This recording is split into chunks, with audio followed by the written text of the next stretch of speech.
All right, welcome to another Marketing Experiments Web Clinic. Glad you could join us today. We have marketers from all over the world tuning in right now. They're signing in. I can see the numbers rolling in right now. Marketers are joining us to learn essentially what works in online marketing. If this is your first time, welcome. At Marketing Experiments, we have one mantra, we have one goal, and it is this. We want to know what works in online marketing. We don't want to be told in terms of suggestions or intuition or best practice. We want to test our way to know the truth of what actually works and what doesn't. Today, we're going to be looking at form fields. Now, you might be thinking, that doesn't sound like an amazing, exciting, thrilling topic. Form fields. It might even seem a little bit boring, but let me tell you this. There's hardly one thing out there that unites all marketers on this call. And it is likely it's likely form fields. As unsexy of a topic as form fields might be, all of us, I would say, and I'm open to challenge on this point, but I would guess every single person on this call right here, whether you're an e-commerce marketer, whether you're a lead gen marketer, whether you're a subscription marketer, at some point you have a form field, you have information that you're wanting to collect from your customer. It is standard, it is commonplace, and that's just because at some point in a relationship with a customer, we have to get information from them, whether we're trying to generate a lead or whether we're trying to sell a product through a shopping cart. So we're talking about form fields. We all have to deal with them, and oftentimes they get overlooked. Oftentimes we assume on our form fields, and oftentimes they just seem, again, like I said, a boring kind of necessary evil for just collecting information about the customer. But let me tell you this. I have seen test after test, and we're going to look at one of them today. I've seen test after test where a slight change in a form field or in a information collection process has had a dramatic increase or impact in the conversion rate. So, as boring as it may seem in our mind, it is actually, in my book, it is a very sexy topic because man, sometimes it's even the smallest changes. We're going to look at some really small tweaks today that led to a 226% increase in more leads by adjusting the form fields. What's working on form fields? We're going to talk about that today, and I'm very excited to be with you presenting this case study we're going to look at today. We want to, if you're familiar with these calls, you know this already, but we want this to be more than just a monologue. I don't just want to be talking to you. If I was just going to talk to you, we would just pre-record this and we'd put it up on the website. All right? We do this live because we want this to be more than a monologue. We want this to be a dialogue. We want you to interact with us. And you can use hashtag WebClinic to do that. I've got Twitter up right now. I can see all the comments coming through Twitter. You can engage with me there. I'm going to be asking you questions. I encourage you to ask me questions. And let's turn this into kind of a collaborative discovery session together. I'm going to present to you a case study, interact with us. Also, you can use GoToWebinar. I have that up on the screen as well. If you're not on Twitter or if you don't have it up, you can use the question and answer feature provided by GoToWebinar. I would encourage you right now, if you can, test it out.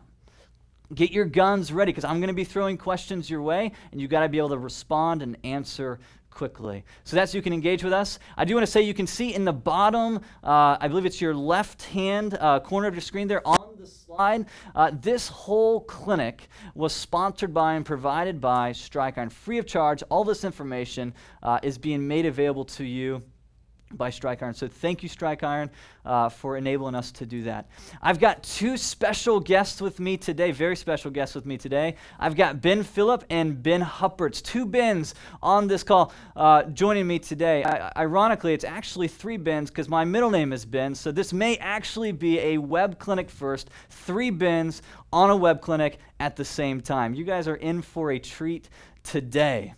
I'm glad to have Ben and Ben on the call with us today because these guys are the experts.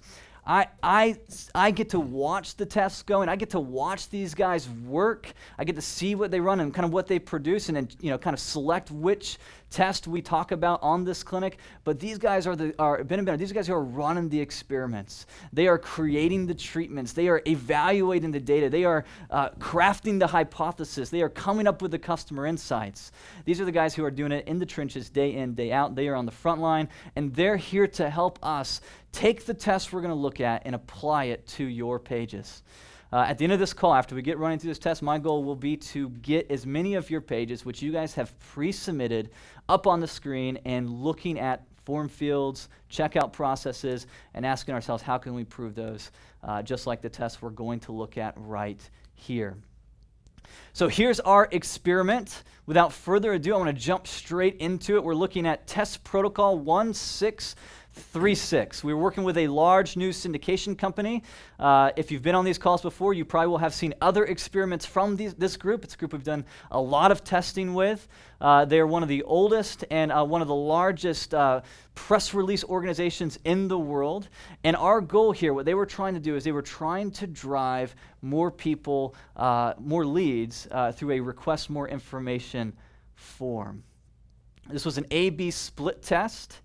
Meaning the test treatments were run at the same time, and they were statistically validated at a 95% level of statistical confidence. So, without further ado, let's look at the actual treatment. Here is the original page. Here is the original page. Take a look at it. Now, if you've taken our training, if you've been a part of these web clinics in the past, you could probably already see some things you might want to change on this page. But one of the things you might just immediately notice is that there are 11 different form fields. Of the 11 form fields, 10 of them are required. There is one here that is not required. You can see also there's a left-hand column and a bottom 3 calls to action going on. So there's some friction on the page with the form fields and with the way the page is actually set up. So let me ask you this. Marketer, put you in the seat of Ben and Ben. They see a page like this. What would you do? How would you improve this page? How would you improve its conversion? Any thoughts? I see someone says too long. Get rid of the phone number field. Remove the fields. Get rid of the left-hand column. Good suggestions, good thought. Let me show you 2 treatments we created around this page. All right? Here's the first one, and it's going to probably seem a little bit counterintuitive. Now, we removed the left-hand column and we got rid of the calls to action, but we actually added fields to this form. We actually added, I think it was a total of 4 fields to this form, and we required 9 of them.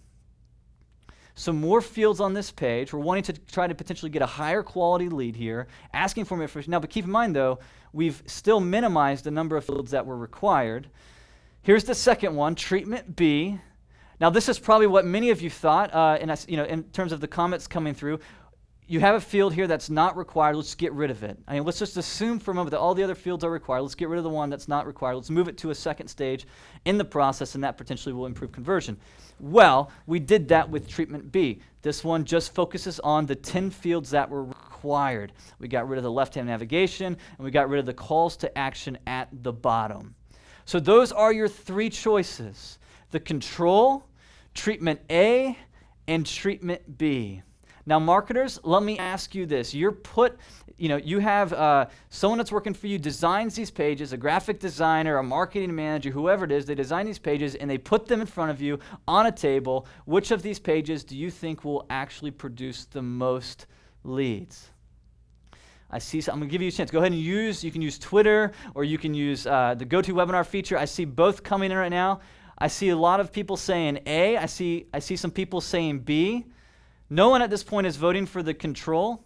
We have slipped in a couple trick questions here and there, but, just trying to sway the vote a little bit. Okay, I see a lot of B's coming in. B for Ben. Thank you, Nina. B for Ben, all right?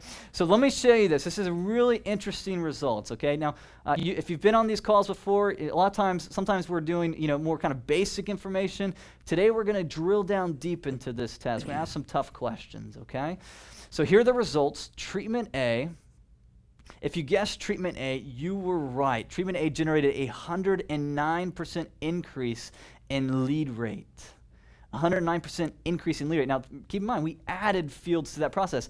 But B also, if you guessed B for Ben, it also generated an 87% increase in lead rate. So both A and B increased conversion over the control. Now, we might stop here as marketers and say, oh, that's great, we got a win. We created a form field that got 109% more leads. But if you stop there, you would leave on the table probably the most important thing you can gain from this test, which is learning about your customer. So what we're going to do is we're going to drill down these deeper, because actually, when we dug deeper into the results, there were some interesting anomalies that we discovered. Okay? Again, I'm putting you in the shoes of a marketing scientist, okay? A customer-first scientist. I'm putting you in the seats right here. So we saw some anomalies. I'm going to show them to you, all right? And I want you to begin thinking, what might be causing these anomalies? What's going on here? So here's anomaly number 1. In treatment A, this is very interesting. When the analyst showed me these results, when they told me about this actually completely shocked me. In treatment A, we had 6 optional form fields. You recall that? Every single prospect that landed on the page, without exception, filled out every single field. So those numbers of leads that came to this page at 109% increase, all those weren't just becoming leads, answering the bare minimal number of form fields. They were answering every single form field, even the ones that weren't required. Isn't that interesting? Oftentimes we debate, should we put a form field on the page? Should we make it required? If we make it optional, will that make this better? I'm telling you right now, with treatment A, every single person filled out and answered even the non-required form fields. Pretty interesting. Here's the other anomaly. Here's the other interesting point. You can see the optional form fields there highlighted with the numbered bubbles. Anomaly number 2, though. This is even more interesting. Even though both treatments outperformed the control, because we just saw that, if you compared these treatments side by side, there was no significant difference in the results. So basically, and we actually quizzed you on this last week, we got you to vote on these too, and we said that basically there was no difference between a form field that had 15 forms and a form field that had 10. So on the extreme ends, we had the least number of form fields we could ask, and we had the most. And there was no difference in the response. What that means is treatment A, which I have coming up on the screen right now, treatment A had 5 more fields than treatment B, which meant that we had the same number of people or relatively the same amount of people answering this form field, but we were getting a higher quality lead. So, a little bit counterintuitive, and now I've set all this up to ask you one question. And this is the question that we all have to ask at the end of any testing. Again, the goal of a test isn't just to get a lift. We're excited about getting lifts, but the goal of the test is to transform that lift or even that loss into a learning. So the question you always have to ask, the question we're asking right now is why? Why did the form that had more fields, why did the form that was asking for more information not only get more people to complete even the non-required fields, but also produce just as many leads as the form process that had a few number of fields, or the fewest number of fields? I see some of you right now, and this is what you should do. Some of you are putting in your responses. Go ahead. I'm going to walk you through what we identified as that cause, and we're going to translate this into something that a really key discovery and a key insight that you can hopefully begin applying to all your checkout processes, all your lead generation, capture processes. Good. I see some really good feedback coming in here. Good. All right. Here are the 2 questions. Why did everyone who saw this form fill out every field? And why did the number of fields, the higher number of fields, more friction, in theory, negatively impact the conversion rate? So let's take a closer look at treatment A. Let's dig down deeper. Look at treatment A here. I'm going to zoom in. Okay? You can see this. Now, there's something going on here in treatment A that I haven't talked to yet. Can you see what's going on here? Look at this for a moment. See what's going on. There's something interesting happening on this page. That's right. There's a conversation going on. So I see some of the comments coming in. You can actually see, and I'll jump to the slide here. You can actually see us asking questions. With whom will I speak? We've added these pieces. Ask us, with whom will I be speaking? Where are you located? What information are you interested in discussing? Some of you are pointing out the testimonial. Yes, there's a testimonial, but look at what we're doing here with these questions. This might seem small, but this is actually huge in the mind of the customer, because think about it for a moment. What are we selling here in this form process? Where is this process going? What is it leading to? This process is setting up a future conversation. What we're trying to get people here is get them interested in having a conversation with us. Fill out this information and we can have a conversation with you. And so what we're doing is two things. We're extending that conversation to right now in the form. We're not waiting till after they get done to completing the forms to start that conversation. No, we're actually having a conversation right here on the form field. Listen, people don't buy from form fields. People buy from people. Our goal here as a marketer isn't just to facilitate a transaction, it's to facilitate a conversation. And we're having a conversation on this page right now by simply adding things like even conversational tone. Your customer is interacting with a person here when they're engaging with the form field. So often we just put the form fields up and we just kind of let the customer go. No, it's a conversation. Your customer is giving your form field process, your checkout process. They're giving it a tone. They're giving it a personality. They're giving it a conversation. And so what we've done here is we've actually begun to control the conversation. That's the first thing. The second thing, which is potentially even more impactful, and guys, it's a little bit deep here, so just think with me. We're setting up a conversation. What does a question like, what information are you interested in discussing, do for that conversation that's going to come in the future? The value proposition of that future conversation is actually being established and being communicated even in this moment. Meaning, by asking these questions, we're expressing, we're communicating, we're saying, hey, this conversation we're going to have offline is actually going to be useful because we're getting the stuff you want to talk about. We're connecting with you at a personal level. We're asking you questions that are actually going to make the future conversation more valuable. It's interesting. We often think form fields impact friction. They do. They cause friction. But have you ever considered that a form field, by adding it, might actually imply more value? In this case, by adding form fields, which would help facilitate the future conversation, which would help energize and even make the conversation more productive, by adding those kinds of questions, we actually intensified the value proposition of the future conversation.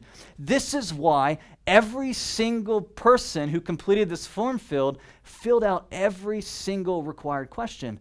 Why would they do that? Because they saw in filling out those form fields that they're actually going to create for themselves a better future product.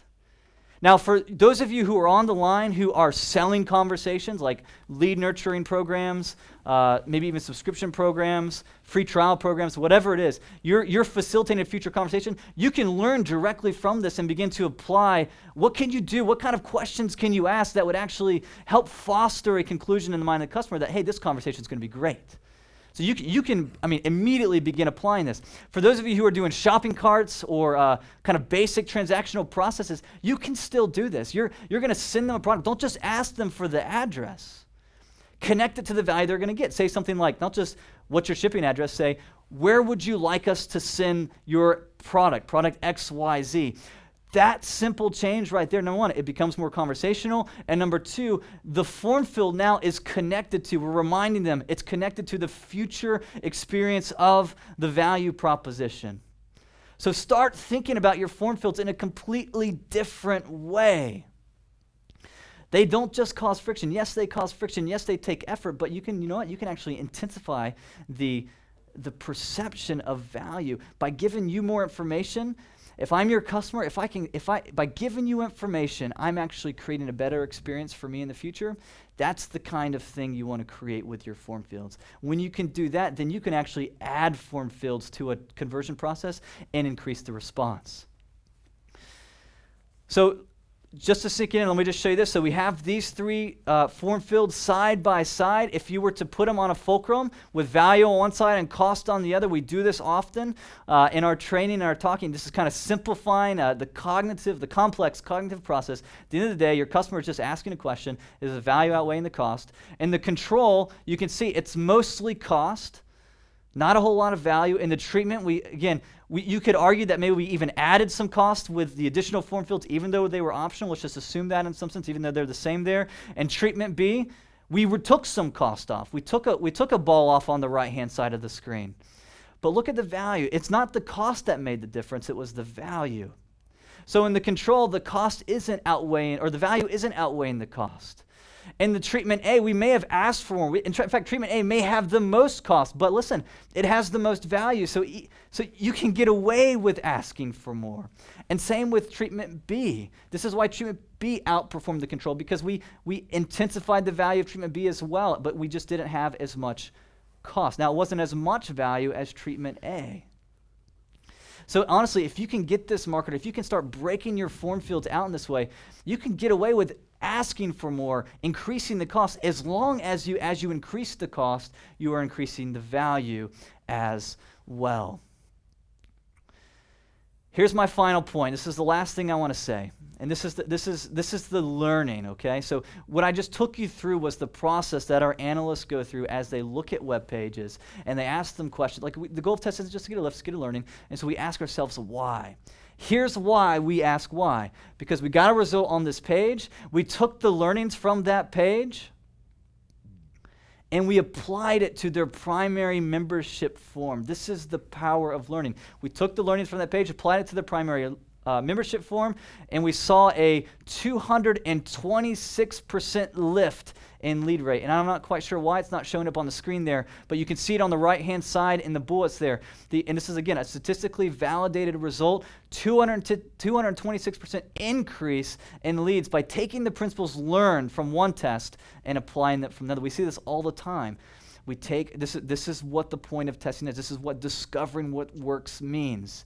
Listen, you can take these discoveries. In fact, I would encourage you right now, we're about to shift into Live Up, okay? We're about to start looking at your pages. I would encourage every single person on this line, pull out their page, pull it up on a web screen if you have to. You know, you can do a split screen with the webinar and your web page, or if you have two monitors, put it on two different monitor screens. Pull up your web page and ask yourselves, are you facilitating a conversation, and are your forms implying value? Is there something you can do to intensify the value of giving the information to us for them? Can you intensify the value of even the cost, believe it or not? So let's review, and then we'll dive right into live optimization, okay? First, as marketers, here's a discovery. First, we must understand that every action a customer is asked to take on a web page, which even means filling out something as simple as a form field, every action that a customer is required to take creates a psychological question in the mind of the customer. It's a weighing question. That's what that fulcrum represented, where the customer is asking, is the cost greater than the value, or is the value outweighing the cost? If you can start seeing and breaking your pages by cost and value, then you have a lot of control as the marketer. Here's the second thing, and probably the most interesting discovery from this experiment. Optimizing web forms is more than about just reducing the number of forms. Yes, that can increase conversion. Yes, we see that. You remove a form field, you can see a lift. But it's more than that. It's deeper than that. You can actually have form fields on your page that imply value. The goal of the marketer isn't just to reduce the cost, it's to get the right amount of value for the right amount of cost you need. For some of you who are doing lead nurturing and you've got sales groups to work with, you have fields that you have to put on there. So you can't completely eliminate the cost, nor would you want to, because the cost is what enables the conversation. And finally, and this is the big point, and this is something we're going to do right now. We're going to try to do it together on the call. We have to begin seeing through the eyes of our customer, okay? Part of this process, and I would encourage everyone on the line to do this. Some of you have products and checkout processes that you bought from some company, kind of an out-of-the-box solution, and you haven't even gone through those processes yourself. Go through them. Experience the experience of the customer. Begin seeing your form field through their eyes. hear it like a conversation, because listen, your customer gives your form fields, as simple as it seems. It seems like a trite transactional moment in the business process, okay? It's not that to the customer. Your customer actually gives your form fields a personality. They give it a conversation. It's more than a transaction. It is a conversation, and it's a conversation that we, as marketers, must guide. Let's touch this to the ground. I asked the team to put this together for you. This is a list, a checklist that we use often when we're looking at form fields. 7 questions that you can ask. Now, you may be wondering, you may be trying to write all these down real fast. You can do that if you want. You don't have to. You can take a screenshot of this if you want. We're going to be sending all these slides, all this information, this case study to you about a week after the web clinic. You'll actually get a video replay. You'll be able to see all this. You can review all this. But look at this real quick. Look at these 7 questions, because in a moment we're going to try to apply these to form fields. Does my form gather the information my company needs? That's like the first question you have to ask. Can I reduce the number of required fields? Yes, that is such a common error. We often see, again, out-of-the-box cart solutions require like sign-up steps, require so much more information than we often need. You may even be able to get a gigantic lift by just reducing a couple form fields that you don't actually need, or moving them to a second step. Should I increase the number of required fields for a higher quality lead? Can I group similar form fields and reduce the perceived length of the form? Sometimes you can actually just move form fields around and reduce the overall length or feel of the length. If you looked at that form field we looked at earlier, we put it on 2 columns, because if we kept it on 1 column, it would feel super long. It'd feel way too long. And even though it wasn't longer, even though it wasn't shorter, putting it in 2 columns actually reduced the perceived length of that form field. Here's a big one, and this is the kind of one we talked about today. Is there justification, direct or implied, for each field that is presented? Justification meaning, are you connecting it to the value that they're going to get? How does it impact that? And how can I increase the perceived? You can see the questions here. I'm not going to read them all. I want to jump straight to live optimization. I want to go ahead and get Ben up with me here. While they're coming up, I just want to make you aware of Strike Iron. Again, these guys made this web clinic available to you. They have a web form data validation service that you can check into here. Thank you, Strike Iron. If you need to validate your form fields, I would encourage you to look into them, check them out. You can see the link on the screen right there. So without further ado, guys, I'm actually going to look over here. How are we doing on time? Audience, let us know. Is the pace working okay? You guys ready for live optimization? You got any questions coming in? Good. Okay, good. I see some questions coming in. Are you still with us today? Okay, good. All right, let's jump straight into live optimization. Here is the first page. This is from Shanique. And the primary audience is AAA customers or prospects, and the primary objective is, this is a home page as a service selection page. So look at this page right now. You can see where the forms are on this page. Right? And so looking at this page, audience, right now, before I let Ben and Ben start even commenting on this page, based on what we talked about today, how would you improve the presentation of this form field? How would you look at it? How would you take it? How would you improve the conversation? How would you better connect it to the value proposition? We're looking over there at the left-hand side. Too many calls to action on this page. Yes. Change get to receive. Move the form up, reduce distractions in the top, need a focus. Okay, so those are some good comments coming from the audience. Ben number 1, we'll say. Ben, looking at this page, where do you see the potential, the opportunity for improving conversion rate? Sure, and the first thing I want to say is we're doing a lot of things right here. If you know our conversion heuristic, friction is one of the most important elements, and we don't have a lot of friction on these form fields, right? We are asking only the required questions, which is very good, right? Now, one thing to consider, and as far as test ideas goes, the one thing I would test here is, and I'd almost like to ask the audience is, what do you think is the primary objective when you come to this page? Because I saw somebody mention, right, a lot of call to actions. We see this on home pages all the time where, there are just too many call to actions. We have become a member, we have sign in, we have search for hotels. If I come here as a customer, and again, put yourself in the mind of the customer, yes. Right? Motivation, the most important element of our heuristic, is when the customer comes to this page, what are they looking for? Do they want to, we're looking at booking hotel rooms here. Do they want a quote? We're talking about AAA. My guess would be a quote would probably one of the primary objectives a customer would have. So let's make that very clear and test the different positions of the form field on that page, and really dive down deep, do like a deep dive on that primary objective of getting a quote. Now I can't see what's on that call to action, and I don't know if we can click on it, but if we can on that get a free quote, maybe we can take a look at that actual quote form. But I'm assuming if that is the primary objective, that's what we would want to look at. Go ahead and click that, Tara. Good. So if you look at this page, this is really where the moment of friction is happening. Yes. So let's look at this page for just a moment. I don't know if you guys have seen this page yet. No. This is a fresh page, okay? But looking at this page immediately as the customer, let's put ourselves in the mind of the customer.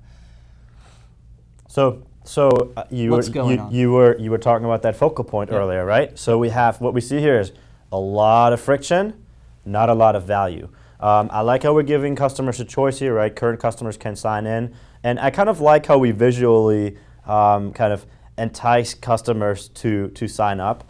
But there's no value proposition here. It's all friction. We might want to add maybe some value points. Why would I want to become a AAA customer? Again, from a pure friction standpoint, I think we're doing a lot of things right. There's not a lot of form fields here. Very easy to fill out. I would assume that these are the required form fields again. There's probably not much room to kind of decrease the number of form fields, but again, value. And I think also what you see here is you're giving them an out right before they even got into the form. We have a phone number listed that you can call. So you're giving them an out, and we often run into call centers cost more than web forms. So that's one thing that jumped out at me. The other thing was the picture of the card with your membership number. That just adds kind of confusion and a little bit of anxiety to me. Oh, do I have to be a AAA member before I can get insurance, or can I get a quote on insurance and then become the member? So you're asking for information that they may not be able to provide to you even yet, and you haven't really given that value proposition to this is for members only or anything like that. So, and one more thing that I just want to point out is I think I actually just saw it in the audience, right? Can I get a quote or buy insurance if I'm not a member? Yep. The information that we're asking for a quote, while it might be relevant, right? We're asked to put in a membership number. I don't know what that means, So there is some friction when we're talking about a quote. So, maybe kind of ask some simpler questions at first, maybe first name, last name, right? Email address, and get them going that way. Yeah, and the membership number. Now I have to go find my membership number, right? I probably didn't memorize my AAA membership number. Yep. You don't have yours memorized? Well, I mean, I do personally, but I'm a data guy. So. Well, let me say this, and this is probably the biggest thing I see, kind of the issue with this page is that there is, and if you guys can pull it back up on the screen, there is, to your point originally, there's a lot of cost going on this page. Mm-hmm. There's a lot of assumed value here in some sense, and you're actually even giving almost weight and preference to someone who knows already a lot about AAA. And so you may get a lot of response for the most motivated people who are familiar with AAA, who already have a membership, etc. However, for those who aren't, they're completely confused. They have no idea what the value is. There's not much value being expressed on this page at all. There's hardly any conversation going on the page at all. There's not much value. As someone, if I took off my lens and know anything about AAA, I'd have no reason whatsoever to complete this form field. Exactly. I wouldn't even know that's a card in some sense. Like a lot of this stuff it's assumed value. It's assuming that the customer is bringing a lot of knowledge to this page. It's very customer-centric language rather than company. Yeah. I'm sorry. It's company-centric rather than customer-centric. Yep, exactly. Let's go to one more page real quick while we have time. Switch us over real fast. All right. This is Chris. The primary audience here is leaders in the financial industry. The primary objective is to get signups for a poll on the correlation between pension plans and corporate finance strategy. Now there is a niche audience right there. So, and I know that many of you on this line probably can relate to Chris here. Let's pull up page full screen on the computer right now. Let's take a look at it. Immediately, Ben, what do you see? How would you improve this performance? Again, looking at the conversation and looking at connecting it to the value. So I'm going to say this. First of all, I don't have much knowledge about pension plans nor corporate finance strategy. But as far as the page goes, again, we're doing a lot of things right here. We don't have a lot of form fields. I'm actually surprised because both of these pages are doing that right. Usually when we see these pages, there are an abundance of form fields. Companies always want to know everything about their customer. So really well, like good form fields here. The one thing as far as a conversation track, there seems to be a lot of value, and I haven't read through all of this yet, but we're asking a lot of questions instead of giving value. And it looks like we're doing a poll. So my question is, what is the value exchange here? I know you're asking me questions, so I can be part of a poll, but why would I give you the information for being part of a poll? Well, they actually, at the very bottom, after you've had time to let that friction anxiety build, you will get the copy of the results when they're available. That's your value. That needs to be expanded and. I don't even. So that's a good call. So it's right under the third bullet there. Yep. So see poll and results. So great call out, Ben. I'd say as far as test ideas, again, maybe testing more around the value rather than the form fields, right? Yes. The number of form fields is good. We're asking the right questions, but let's play around with the value, right? Try to tip that focal point again and maybe point out, you get these results, be part of a study, test those different value propositions. And again, layout of the page. Oftentimes what we see is actually having value on the left, form fields on the right, actually works well. On this one, we have kind of a top and bottom approach. Might be the right approach, but those kinds of things are the types of test ideas that our team would get started testing. Chris, on a page like this, I mean, honestly, you could benefit from answering the question, I think, because honestly, I missed that in the actual copy in terms of you get the results. But even knowing that I get the results, I still don't know why I want the results. Right. So help me understand. So the question you need to answer, Chris, is if I am your ideal prospect, why should I even care about getting these results? How's it going to help me? What is it going to do for me? Why would I want them? You'll get a lot more response, a lot more feedback if you can connect it to kind of that process level value proposition. And one more thing that I want to mention, and especially when you're talking about a niche market, right? We're talking about pension plans and corporate finance strategy.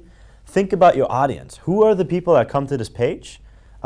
Because you have a very, very distinct audience, right? So there are value points that will speak to them. There are things that we can do to kind of attract that specific audience and just kind of put yourself in their shoes and what kind of value they would find on this page. I know you've been trying to jump in a few times. No, Final thoughts, Ben. So I think that the audience, to your point, is probably people who are into finance and mathematics and these kinds of topics that the poll is going to answer. I would ask Chris, is this the minimum amount of information you need from these form fields? When I think poll, I think kind of anonymous. If you know my first name and last name and my organization, then you might even jeopardize, in my mind, the relevancy of your survey. That's the data scientist. Yeah, right? that's the data scientist coming out. So you have to tell me why these are going to be important. Are you going to use my organization in your results? Are you going to broadcast this? I don't know if I want to have my name out there. You just touched on something. In terms of you just touched on a point of anxiety that we might assume or miss in some sense. So if these people are bringing that kind of knowledge to a poll, then you're going to want to explain to them why giving us your name and your organization isn't going to affect the results, why you're doing that, how that helps connect it to the overall, again, end-all value of the product. Right. So good job. Excellent thoughts. That's all the time we have for live optimization. But audience, before you go, I've got an interesting experiment I want to show you. Last week, we had Earth Day on Tuesday. And in honor of that, we have a really interesting test. Have you ever wondered if green marketing matters? Does green marketing really work? Well, let me show you a really interesting test. We're working with a mid-sized furniture company selling mattresses. Here's the original page. You don't have to know much about it, just take a quick look at it. Here's the second page, version B. It's the same exact page, only we've connected it to their Green Guard gold seal. So the question is, audience, putting these side by side, do you think the green marketing is going to make a difference? Does green marketing matter? And I ask you, audience, right now, tell me, which of these do you think is going to generate more response, A or B? Green marketing or not green marketing? I see someone say in San Francisco. It may behoove you to know that this wasn't San Francisco. All right, I see everyone so far has responded with, actually, wait a minute, Tim just broke the mold. He is saying A, bold soul there. He probably wanted to remain anonymous on that one. I'm going to go with B for Ben, personally. So green marketing, well, if you want to know the answer, you're going to have to tune in 2 weeks. We will be revealing the results of that test, and we're going to be talking about green marketing, what impact it actually has. Does it actually matter? There's a lot of hype around it. Does it actually make a difference? Is it something that you as the marketer should invest in? Something you should be aware of as you are heading out, the Lead Generation Summits 2014. We are now looking for speakers to join in. If you have an interesting story as a lead generation marketer, we'd love to hear from you. Go to MarketingExperiments.com/speaker. And then finally, we again appreciate you coming on, jumping on these web clinics. We love doing these clinics. We love revealing the discoveries and even challenging our assumptions. If you enjoyed the clinic today, please let us know. There'll be a survey at the end of this. Let us know what you liked. Let us know how we can make it better for you. And at the end of the day, too, we want to know the topics and the questions that you have related to marketing. Again, our goal is to discover what works in online marketing. So what questions do you have? What things do you want to know? Does it work? Does it not work? Let us know. And they can judge our form. Yes, and we're going to have a form there right there. So you can look right there and optimize and even critique our own form after this clinic. Again, thank you for joining us. It was a pleasure having you, and we'll see you back here looking at green marketing in a couple weeks.